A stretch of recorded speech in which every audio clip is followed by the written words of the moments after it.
Cinema hall মানেই এক টুকরো আনন্দের জগৎ। বড় পর্দা, অন্ধকার হল, টিকিটের লাইনে দাঁড়িয়ে অপেক্ষা, আর বন্ধুদের সঙ্গে নিয়ে সিনেমা দেখার উত্তেজনা। ৮০ ও ৯০ দশকে সিলেটের তরুণদের কাছে সিনেমা হল ছিল নির্মল বিনোদনের অন্যতম ঠিকানা। কিন্তু সময়ের আবর্তনে সেই চিত্র এখন অনেকটাই বদলে গেছে। নানান সংকটে পড়ে সিলেট বিভাগের ৪ জেলায় এক সময়ে ২৯টি সিনেমা হলের মধ্যে টিকে আছে মাত্র ৭টি।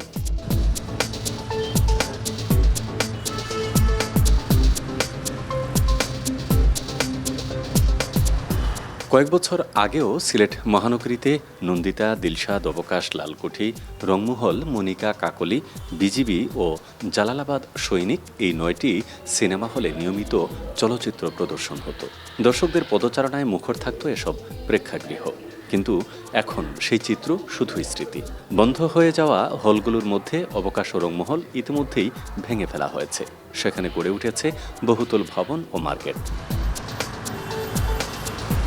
তালতলার দিলশাদ সিনেমা হলে ঝুলছে বিক্রয় বিজ্ঞপ্তি।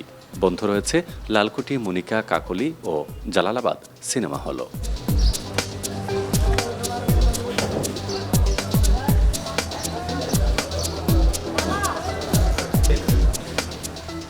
মৌলভীবাজারের শ্রীমঙ্গলের ভিক্টোরিয়া সিনেমা হল। এই হলটির সাথে জড়িয়ে আছে মঞ্জু চৌহানের ৪ দশকের স্মৃতি। একসময় এই হলের একজন পরিচর্যাকারী ছিলেন তিনি। ধীরে ধীরে সিনেমা হলের এই জগতই হয়ে ওঠে তার জীবনের অংশ। নানা সংকটের মাঝেও শুধু আদি পেশার প্রতি ভালোবাসা থেকেই তিনি ভাড়া নিয়ে চালাচ্ছেন এই সিনেমা হল। ব্যবসা এখন খুবই খারাপ, মানে ভালো মানে কোনো ছবি নেই। যাওয়া আসে বছরে ২-৪টা, এগুলোর মধ্যে একটা ভালো হয়, বাকিগুলোই খারাপ। বছরে একটা ছবি চালিয়ে সিনেমা হল চালানি হল মালিকদের পক্ষে সম্ভব না। তারপরেও রিস্ক, হলগুলো বন্ধ হয়ে গেছে দীর্ঘমেয়াদ। অনেক হল, প্রায় আমার চোখের দেখা হল ছিল ১৪৫০টা বাংলাদেশে, বর্তমানে ১৫০ হল চলে। তো আমি এই সিনেমা হলে থাকা অবস্থায় আমি দীর্ঘ ৩ বছর ফিল্ম অফিসেও ছিলাম। আমি বিভিন্ন ডিস্ট্রিক্টে ফিল্ম নিয়ে গেছি যখন রিলের ছবি ছিল। ওই জায়গা তো আমি দেখছি যে অনেক লোক, অবিরত লোক ছিল, হাউসফুল মানুষ, মানে সিট নাই। আমি ফিল্মের অফিসে থাকতাম, ফিল্ম নিয়ে যাইতাম। যতদিন ফিল্ম চলতো যে জায়গায় থাকতাম ওই জায়গায় আমি অতদিন থাকতাম, তারপরে আবার ফিল্ম নিয়ে আসতাম। আগে আমি কাকরাইলে যখন ডিউটি করতাম এই ফিল্ম অফিসে, কাকরাইলে মানুষের হাঁটার জায়গা ছিল না। তখন এগুলো রিল ছিল, বস্তায় বস্তায় রিল আসতো, টিনের বাক্স ছিল। কেউ রিল নিয়ে যাইতো, কেউ প্রতিনিধি হিসাবে যাইতো, কেউ সিকিউরিটি হিসাবে যাইতো হলে। একটা হলে লোক থাকতো ১৫ জন ২০ জন স্টাফ। এখন একটা হল চলে ২ জন ৩ জন হইলে চলে। আমাদের চাওয়া যে ভালো মানের ছবি করতো, সরকারের উদ্যোগ নিত, যে কিছু ক্ষতিপূরণ হয়েছে এফডিসিতে এগুলা পূরণ কইরা এগুলার প্রতি একটা অনুদান দিয়াটা কিছু করতো, হয়তো হইতে পারে ভালো মানের ছবি করলে। আবার আশাবাদী আমরা এখনও, কারণ আগের স্বপ্ন যেগুলো দেখছি এখন ভাবতেছি যে হয়তো আবার আসতে পারে। কিন্তু এই আশায় থাকতে থাকতে আমরা শেষ। এবং আমাদের না, এই চলচ্চিত্র জগতের অনেক লোক এখন অসহায়।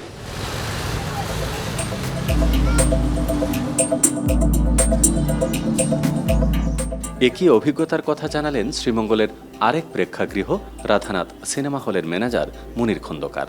তার মতে সময়ের সঙ্গে তাল মিলিয়ে চলচ্চিত্রের আধুনিকায়ন না হওয়া, মানসম্মত গল্প ও অভিনয় শিল্পীর অভাব, এসব মিলিয়ে ধীরে ধীরে ধ্বংস হয়েছে দেশের সিনেমা শিল্প। দেখেন, যে কোনো দেশেই আপনি আমেরিকা বলেন, ভারত বলেন, ওগুলো একটা পড়াশোনা দরকার। সিনেমা অভিনয় করতে পড়াশোনা দরকার। এই তো এগুলো নাই, এগুলো পড়াশোনা করে আসতে হয়। এই সিনেমা জগতে অভিনয় শিখতে হয়, শিখার একটা প্রজেক্ট বাংলাদেশ স্কুল নাই। সিনেমা স্কুল, সিনেমা চলার মতো স্কুল, নায়ক হতে হবে, নায়ক নাই। একজন যারা বাংলার নায়ক ছিল তারা তো মারা গেছে। যেমন ভারতবর্ষ, ওই সিনেমার নায়করা কী দাবরে চলতেছে। ১৩০০-১৪ সিনেমা আমার জানার মধ্যে ছিল বাংলাদেশে। ১৩০০ সিনেমার যে কর্মচারীরা তারা খাটছে, তাদেরকে পর্দায় অপারেটররা দেখাইছে, পর্দায় আগে অপারেটররা তাদের পর্দা স্ক্রিনে দেখাইছে, তাদের কি অবস্থা। তারা তো এই যেভাবে রয়েছে, তারা পয়সা বানিয়ে আজকে বাংলাদেশে বড় নায়ক নায়িকারা আমেরিকা পাড়িয়ে জমিয়েছে। তারা বাংলাদেশে কোনো ইন্ডাস্ট্রি করছে না কেন? মেহনতি মানুষের পয়সায় তারা হয় নাই। ৯০ সালে যারা ছিল তখন ছিল সামাজিক অ্যাকশনধর্মী, মা বোনদেরকে সিনেমা দেখতো। পরে আসলো অশ্লীলতা, মানুষ কিছু দেখছে, পরে প্রত্যাখ্যান করছে। এরপরে যে ধ্বংস হয়েছে সিনেমার, আর ওটার মধ্যে ক্ষমতা নাই, এদের প্রতি কেউ নজর দেয় নাই। এটার প্রতি সরকার লোনও দেয় না, এটার প্রতি সরকারের কোনো প্রজেক্টও নাই। একটা মালিক কত টাকা দেবে, একটা মালিক কত লস দেবে, কত কারেন্ট বিল দেবে। আগামীতে সরকারের ট্যাক্স দিয়ে সিনেমা হল চলতো, এখন ট্যাক্স ফ্রি, তারপর হল চলে না। এক দশক আগেও এসব সিনেমা হলে দর্শকদের ভিড় লেগেই থাকতো। একটি টিকিটের জন্য ঘন্টার পর ঘন্টা লাইনে দাঁড়িয়ে থাকতে হতো সিনেমা প্রেমীদের। আজও তারা সিনেমা দেখেন, তারা স্মরণ করেন সেই সোনালী সময়কে। এই ভিক্টোরিয়া হলটা একটা ঐতিহ্যবাহী হল শ্রীমঙ্গলের মধ্যে। তো আমার মনে আছে আমি ছোটোবেলা যখন স্কুল থেকে আইতাম তখন আমি লাইন পাইতাম না, অনেক দূর, অনেক সময় ছবি শুরু হয়ে যেত, তখন মানে আফসোস করতাম যে ছবি আরম্ভ হয়েছে দেখা এরকম। তো এখন যে একটা পরিস্থিতি, আসলে খুব আফসোস লাগে সিনেমা হল আইলে, যে আসলে মানুষের বিনোদনের একটা জায়গা নাই। আর মানে মানুষ যে আনন্দটা পাইব, যে আগের যে একটা মজা আসলে সে এই ধরনের কোনো ইয়েই নাই আর কি। আমরা এখন সিনেমার অবস্থা খুবই খারাপ। এক নম্বর হলো আগের মতো হলের পরিবেশ নেই, প্লাস সিনেপ্লেক্স যদি উন্নত মানের সিনেপ্লেক্স হইতো তাহলে দর্শক আগের মতো আইতো, কিন্তু এখন সুন্দর ছবিও হইতেছে না, মানে কোয়ালিটিফুল ছবি নেই, এই জন্য দর্শক এখন আগের মতো হয় না। অনেকদিন আমি গাড়িতে যাইতাম না সিনেমা দেখার, আমার অত জনপ্রিয়তা আছে। আর এখন যে বর্তমানে যে পরিস্থিতিটা মানে সিনেমা হলে ঢুকছে, পরিস্থিতিটা বলার মতন না, এখানে বলার মতন না। আপনার নায়ক নায়িকা যেগুলা মানে তা অভিনয় করে এইগুলা মানে দেখার মতন না, ফ্যামিলি লইয়া আসার মতন না। এই কারণে সিনেমা হল মারি যেতেছে।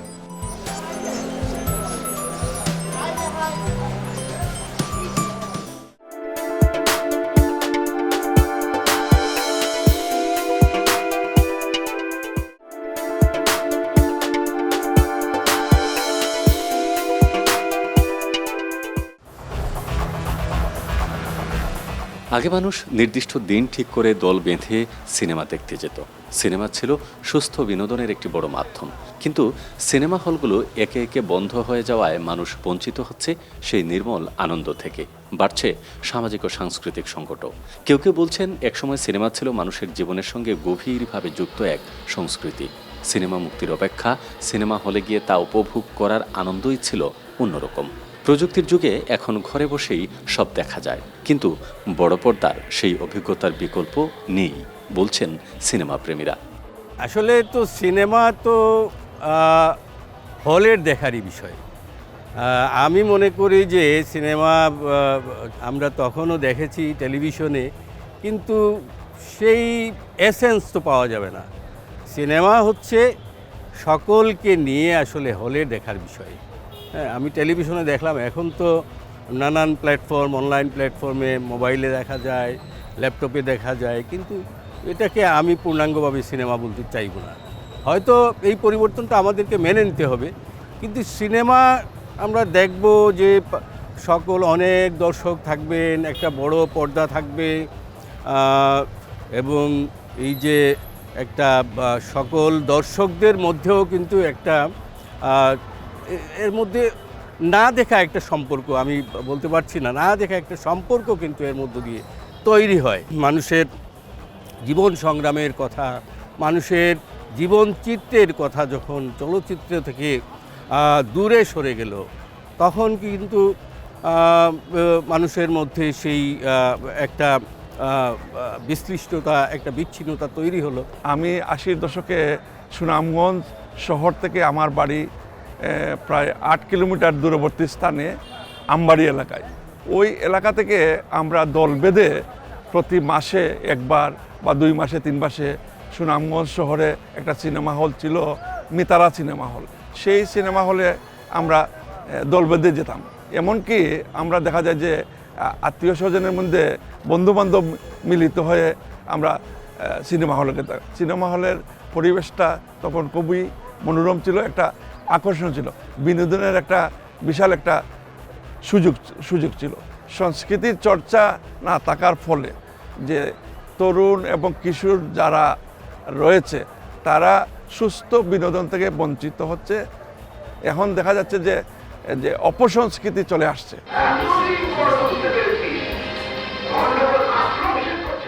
অনেকেই বলছেন, আগের সিনেমাগুলোর গল্পগুলো তৈরি হতো সামাজিক দায়বদ্ধতা থেকে, যা মানুষের আবেগকে স্পর্শ করত। ঈদ, পূজা কিংবা যে কোনো উৎসবে মানুষ সিনেমা হলেই খুঁজে নিত সুস্থ বিনোদন। আমার এখনো মনে আছে, কেয়ামত থেকে কেয়ামত যখন দেখি, চোখে পানি নিয়ে আমরা বের হয়েছি। মানে এত শেষের দিকটা এত ইমোশনাল ছিল, মানে আমরা হয়ে পড়েছিলাম যে কান্না চলে আসছে। এবং দেখা গেল যে সবাই যখন যারা বের হচ্ছে সিনেমা হল থেকে চোখে পানি নিয়ে কিন্তু কান্না, খুব চুপচাপ ঢুকেছে হয়তো বা খুব আনন্দ উল্লাস নিয়ে কিন্তু বের হয়েছে চোখ মুছতে মুছতে। এবং সেই সময়কার সিনেমাগুলো মনে হতো যে না, আমার সাথে সম্পর্কযুক্ত। এখন আমি যা দেখি তা আমার কখনো মনে হয় না যে এরকম হয়তো আমার জীবনে কখনো হবে, কিংবা এই জিনিসটা আমি বাস্তবে দেখতে পাই, এটা আমার মনে হয় না। আগের সিনেমাগুলো কিন্তু পরিবার নিয়ে দেখার মতো ছিল, আমরা পরিবার নিয়ে দেখতে গিয়েছি। তো আবারও সেই পারিবারিক বন্ধন সুদৃঢ় হোক, উৎসবে আবার সিনেমা ফিরে আসুক, আমরা দল বেঁধে আবার সিনেমা হলে ফিরেছি। তবে সিনেমা হল মালিকরা বলছেন সংকটের মাঝেও শুধু পুরনো ব্যবসার ঐতিহ্য টিকিয়ে রাখতেই এখনও খোলা রাখা হয়েছে অনেক হল। দর্শক কমে যাওয়ায় তাদের লোকসান বাড়ছে প্রতিনিয়ত। এমন অবস্থায় এ শিল্প ধরে রাখা অসম্ভব বলে জানান তারা বলছেন সিনেমার সেই স্বর্ণালী যুগ এখন শুধু স্মৃতিতে কিংবা সাহিত্যের পাতায়। তাই সরকারি উদ্যোগ না থাকলে অচিরেই হারিয়ে যেতে পারে অবশিষ্ট সিনেমা হলগুলো। আপনি কত লস দিবেন? লস দিতে দিতে লসের তো একটা লিমিট থাকে, সে লিমিট ক্রস হয়ে যায়।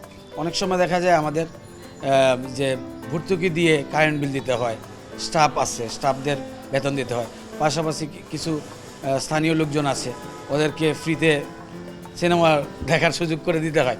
কারণ এটা আমাদের একটা পুরনো ঐতিহ্যবাহী সিনেমা হল, আমরা চেষ্টা করেছি ধরে রাখার, কিন্তু কতটুকু যে ধরে রাখতে পারবো সেটাও আসলে মানে আমাদের জন্য একটা হ্যাম্পার হয়ে গেছে।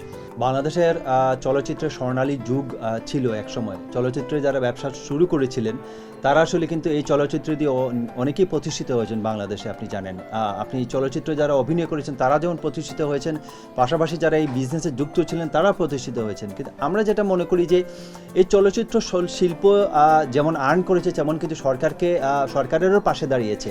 চলচ্চিত্র শিল্প থেকে কিন্তু সরকার কোটি কোটি টাকার রাজস্ব ইনকাম করেছে। এবং আপনি স্বাধীনতা পরবর্তী সময়ে শুধু চলচ্চিত্র শিল্পের সাথে বাংলাদেশের প্রায় 15-20 লক্ষ মানুষ কিন্তু জড়িয়ে পড়েছিল। এই চলচ্চিত্রের সাথে যুক্ত আছে পারিবারিকভাবে 45 বছর। আমার বাবা চলচ্চিত্রের ব্যবসার সাথে যুক্ত হয়েছিলেন, একজন চলচ্চিত্র প্রেমী আমি বলতে হবে। কিন্তু উনি আস্তে আস্তে উনি ওনার জীবিত থাকা অবস্থায় আমাদের 2টা হল আমরা ইতিমধ্যে বিক্রি করে দিয়েছি। সর্বশেষ যেটা হল, এটি আসলে একটা স্মৃতি হিসেবে, আমার বাবার স্মৃতি হিসেবে আমরা ধরে রেখেছি, কিন্তু এই হলটি এখন ভাড়ায় চালিত, আমরা এখন আর এটা চালাই না। সিনেমা হল শিল্পটা কিন্তু আসলে গণমানুষের জন্য তৈরি করা হয়েছিল। যারা শ্রমিক আছেন, যারা দিনমজুর আছেন, যারা সাধারণ খেটে খাওয়া মানুষ আছেন, যাদের আসলে বিনোদন পাওয়ার কোনো জায়গা ছিল না। আপনি জানেন যে সাধারণ দোকানের একজন কর্মচারী, তার বেতন প্রতিদিন হয়তো 100 টাকা বা 200 টাকা, সেই 100 টাকা 200 টাকা দিয়ে তার পরিবার চলে। এই টাকা দিয়ে সে মাস শেষে গিয়ে একটু বড় টেলিভিশন কিনে নিয়ে আসবে বা একটা মোবাইল ফোন কিনে আসবে, তার জন্য সম্ভব না। তার বিনোদনের জায়গাটা কোথায়? তার বিনোদনের জায়গাটা ছিলই কিন্তু সিনেমা হল। সে কি করতো? সারাদিন ক্লান্তি শেষে রাতের শুতে বা অথবা সন্ধ্যার শুতে সে সিনেমা দেখতে আসতো। আমরা এই হলে দেখতাম প্রতিদিন সন্ধ্যার সময় যে দর্শক আসতো তার 90% ছিল দিনমজুর এবং শ্রমিক শ্রেণীর তাদের বিনোদনের জায়গাটা কিন্তু পুরোপুরি বন্ধ হয়ে গেল বাংলাদেশে।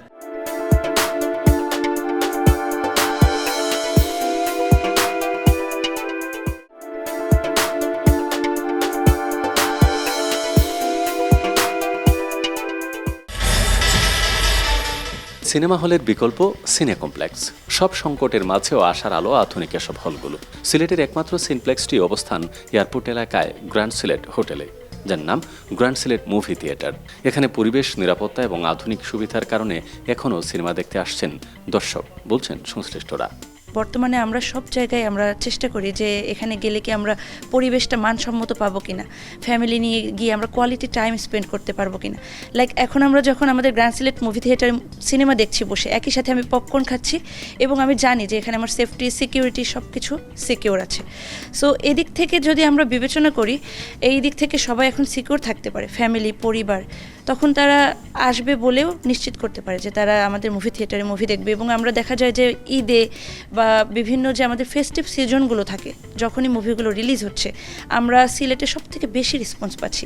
যখন 2022-এ আমরা হাউস দিয়ে স্টার্ট করি, তখন প্রায় 1 থেকে 2 মাস আমরা পুরোটা সময় হাউসফুল গিয়েছে। মানে আমরা সবসময় টিকিট সেল করতাম 1 সপ্তাহ পরেরটা, কারণ হচ্ছে যে সবসময় বুক থাকতো ফুললি। সো এটার মানে হচ্ছে যে বলার কারণ হচ্ছে যে একটাই, যে আমাদের দেশে মুভির ডিমান্ড এখনও আছে, তবে তার জন্য ভালো মুভি যেমন লাগবে সেরকম পরিবেশের মুভি থিয়েটারও লাগবে।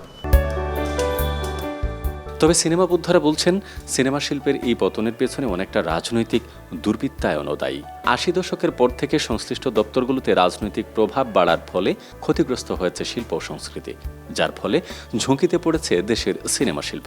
এই শিল্পটিকে রক্ষা করতে হলে রাজনীতিমুক্ত সাংস্কৃতিক পরিবেশ গড়ে তোলার তাগিদ তাদের। আমরা রাজ্জাক কবরী আমরা ছোটোবেলাতে দেখেছি, আমরা নীল আকাশের নিচে ছবি দেখেছি, আমরা ওরা 11 জন দেখেছি। চলচ্চিত্র যেটা বা সিনেমা হলে গিয়ে দেখা, সেটা ধরেন 80 দশক পর্যন্ত ভালো সিনেমা অনেক ভালো সিনেমা তৈরি হয়েছে দেশে। তারপর থেকে সেটা রাজনৈতিক দুর্বৃত্তায়নের কারণে এফডিসিকে নিয়ে যাওয়া হচ্ছে, ধরেন এফডিসিকে পদায়ন করা হচ্ছে বিভিন্ন রাজনৈতিক দলে তার পছন্দের লোক। এই বিষয়টা শিল্পকলাতেও আছে, এই বিষয়টা শিশু একাডেমিতে আছে, এই বাংলা একাডেমিতে আছে। তো আমাদের আসলে এই বিষয় থেকে আমরা যতদিন বের হতে না পারবো ততদিন আমাদের এভাবেই চলবে। আগের ব্যবসায়ী যারা ছিলেন, যারা ব্যবসা করেছেন, তারা বিভিন্ন ব্যবসার পাশে মানে চলচ্চিত্র উন্নয়নের জন্য কিংবা মানুষকে সিনেমা দেখানোর জন্য কিন্তু তারা সিনেমা হল খুলেছিলেন।